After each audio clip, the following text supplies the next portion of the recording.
Movie की शुरुआत एक शांत अंधेरे घर से होती है, जहां एक डॉग इंडी अचानक नींद से जाग जाता है और उसे कुछ अजीब डरावना सा आभास होने लगता है, जैसे कोई अंधेरा साया वहां बढ़ता जा रहा हो और अचानक फेफड़ों की गंभीर बीमारी से जूझ रहे उसके मालिक टॉड के मुंह से तेज खांसी के साथ बहुत सारा खून बहने लगता है। इंडी डरकर रोने लगता है, पर तभी टॉड की बहन वेरा वहां पहुंच जाती है और अपने भाई की हालत देखकर मदद के लिए तुरंत 911 पर कॉल करती है। इंडी वहीं पास बैठा टॉड की तरफ देखता रहता है, मानो कह रहा हो कृपया इसे बचा लो। अब कुछ फुटेज दिखाई जाती है जिसमें इंडी के बचपन से टॉड और उसके परिवार के साथ बड़े होने, टॉड की खराब होती हुई तबीयत में सहारा बनने और वेरा और इंडी के टॉड के हॉस्पिटल से बाहर आने पर स्वागत करने के कुछ खास पल शामिल होते हैं। कुछ समय बाद टॉड इंडी को लेकर शहर से बाहर अपने और वेरा के दादा के पुराने घर में जाने के लिए निकल जाता है। वेरा उसे फोन पर समझाती है कि अभी तुम्हारी तबीयत पूरी तरह ठीक नहीं हुई है, तुम्हें वहां नहीं जाना चाहिए। इस बीच इंडी कार में बैठा बेचैन हो रहा होता है। उसे अभी भी वह अंधेरा साया अपनी कार के पीछे महसूस हो रहा होता है, लेकिन टॉड वेरा की बात को अनसुना करके सुनसान जंगलों के बीच बने अपने दादा के घर आ जाता है। वहां पहुंचने पर इंडी कार से बाहर आने में भी हिचकिचाने लगता है, लेकिन फिर टॉड किसी तरह उसे समझाकर कार से उतारता है और अपने साथ घर के अंदर ले आता है। घर काफी दिनों से छोड़ा हुआ होता है, इसलिए टॉड बेसमेंट में जाकर बिजली चालू कर देता है। फिर वह अपने दादा और उनके पुराने डॉग बैंडेड के वीडियो देखते हुए अपनी बहन वेरा से फोन पर बातें करने लगता है। वेरा को लगता है कि यह घर शायद हंटेड है, क्योंकि यहाँ कोई भी कुछ हफ्तों से ज्यादा टिक नहीं पाया होता है। इंडी भी उस वीडियो में टॉड के दादा के डॉग बैंडेड को देखता है। फिर वह पूरे घर में इधर उधर घूमने लगता है और उसे अब वह अंधेरा साया इस घर में भी दिखने लगता है, जो धीरे धीरे गहरा भी हो रहा होता है। लेकिन जब टॉड आता है तो वहाँ कुछ भी नहीं होता, मानो वह सिर्फ इंडी को ही महसूस हो रहा हो। अगली सुबह टॉड इंडी को जंगल की ओर घुमाने ले जाता है, जहाँ डड के परिवार का कब्रिस्तान होता है। टॉड इंडी से कहता है हमारे ज्यादातर लोग बहुत कम उम्र में ही मर गए। फिर जब थोड़ी देर के लिए इंडी अकेला होता है तो अचानक पीछे से काला बॉडी सूट पहना उनका पड़ोसी रिचर्ड वहां आ जाता है और उन्हें ध्यान से घूमने कहता है, क्योंकि उसने उस इलाके में बहुत सारे फॉक्स ट्रैप लगा रखे होते हैं। साथ ही टॉड को बताता है कि जब उसके दादा की मौत हुई थी तो उसने ही सबसे पहले उनकी लाश को देखा था, लेकिन उसे उसके दादा का डॉग बैंडेड कहीं नहीं मिला था।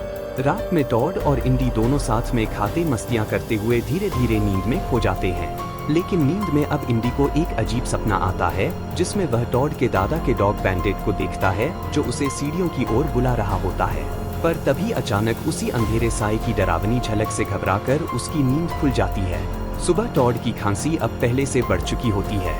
वह थका सा उठता है और इंडी से प्यार करते हुए उसे खाना देता है। फिर उसे घर पर ही रहने कहकर किसी काम से बाहर चला जाता है। इंडी बेचैन होकर टॉड को जाता हुआ देखता है और फिर पूरे दिन एक खिड़की के पास बैठकर उसका इंतजार करता रहता है, लेकिन रात तक भी टॉड वापस नहीं लौटता है। पर तभी इंडी को घर में फिर से बैंडेड की झलक दिखाई देती है, और जब वह उसका पीछा करते हुए ऊपर वाले कमरे में जाता है तो उसे वहां बैंडेड तो नहीं, मगर एक अलमारी के नीचे बैंडेड का पुराना बैंडाना मिलता है।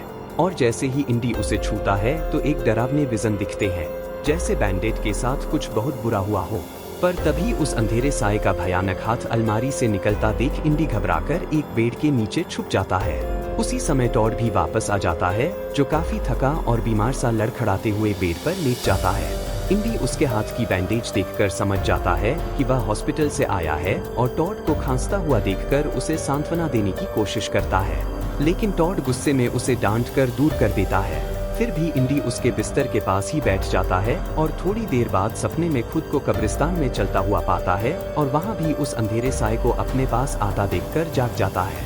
अचानक टॉड उसे अब स्लिप वॉकिंग करता हुआ दिखता है, जो दरवाजे पर सिर पटक कर बेसमेंट में जाने की कोशिश कर रहा होता है। इंडी टॉड को होश में लाता है, लेकिन अब उसकी तबीयत और भी ज्यादा बिगड़ चुकी होती है।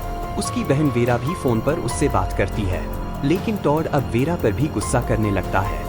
इसी दौरान इंडी फिर से कुछ महसूस करते हुए ऊपर वाले कमरे में पहुंच जाता है, जहां उसे अचानक टॉड के दादा की मौत का डरावना विजन दिखता है, जिसमें वह बिल्कुल टॉड की ही तरह खांसते, खून की उल्टी करते, गंभीर बीमारी से मरते नजर आते हैं। इंडी डर कर वही भी कर देता है और अब वह साया और भी गहरे रूप में उसके पीछे आकर खड़ा हो जाता है। थोड़ी देर बाद जब टॉड इंडी को ढूंढने आता है तो वह उसे कीचड़ से भरा हुआ बेसमेंट के दरवाजे के पास मिलता है। टॉड उसे उठाकर नहला देता है।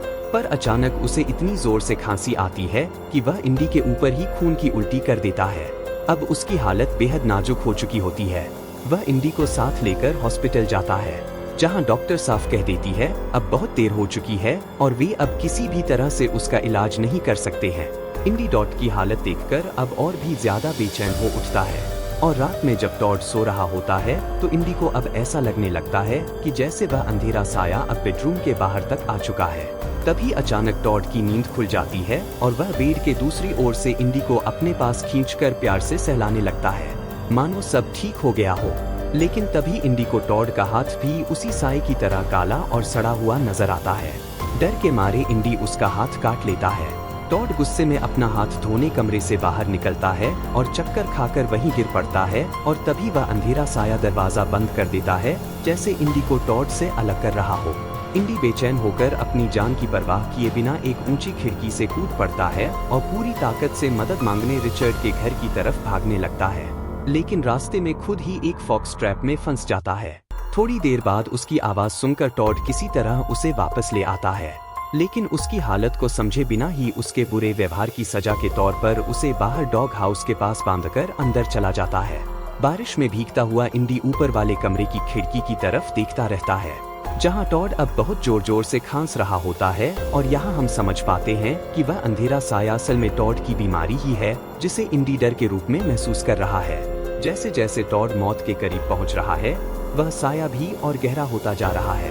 अब इंडी का डर रूपी वह साया और भी गहरे रूप में आकर इंडी की जंजीर खींचकर उसे टॉड के पास जाने से रोकने लगता है।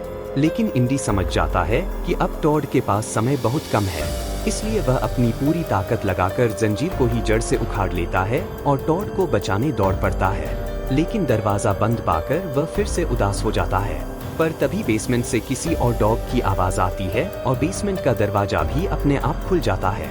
अंदर जाने पर इंडी को वहां बैंडेड का सड़ा गला कंकाल दिखाई देता है, मानो बैंडेड किसी तरह उसकी मदद करना चाह रहा हो। इंडी डरते डरते ऊपर भागकर किसी तरह टॉड की मदद करने उसके पास पहुंच जाता है और उसे ठीक हालत में देखकर राहत की सांस लेता है। टॉड भी उसे कसकर गले लगा लेता है और प्यार से सहलाने लगता है। लेकिन तभी टॉड की नजर बिस्तर पर पड़ती है। वहां उसकी खुद की लाश पड़ी होती है। उसे समझ आ जाता है कि वह अब मर चुका है और यह उसकी आत्मा बस है। अपने मालिक को खोता देख इंडी का डर भी अब बहुत बढ़ जाता है, इसलिए उसका डर रूपी व साया और भी गहरे रूप में वहां आकर टॉड की आत्मा को घसीटते हुए अंधेरे बेसमेंट की ओर ले जाने लगता है।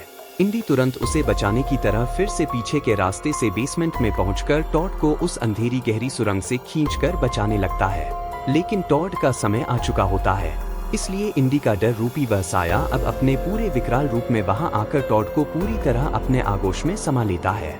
टॉड भी आखिरी बार इंडी की ओर उदासी से देखकर कहता है, इंडी मेरे प्यारे बच्चे, तुम मुझे बचा नहीं सकते हो, और अपनी मौत स्वीकार करते हुए कंकाल में बदलकर उस साए द्वारा पूरी तरह अंधेरे में खींच लिया जाता है। इंडी अपने मालिक को खोकर उदास वहीं फंसा रह जाता है, जैसे कभी बैंडेड भी अपने मालिक को बचाते हुए वहां फंस गया होगा। लेकिन अगली सुबह वेरा वहां पहुंच जाती है और बेड पर पड़ी अपने भाई की लाश देखकर टूट जाती है। पर वह किसी तरह बेसमेंट में इंडी को ढूंढ निकालती है, जो उसे बैंडेड के कंकाल के पास बैठा दिखाई देता है। वेरा रोते हुए उसे पुकारती है और तभी इंडी को अंदर से टॉड की सिटी की आवाज सुनाई देती है, जैसे टॉड की आत्मा उससे कह रही हो, जाओ इंडी। तो इंडी भी वेरा की ओर दौड़ पड़ता है और वेरा के साथ उनके शहर वाले घर के लिए निकल जाता है। इसी के साथ मूवी यहीं खत्म होती है। उम्मीद है आपको कहानी अच्छी लगी होगी। कहानी अच्छी लगी हो तो चैनल को सब्सक्राइब कीजिए। Thank you.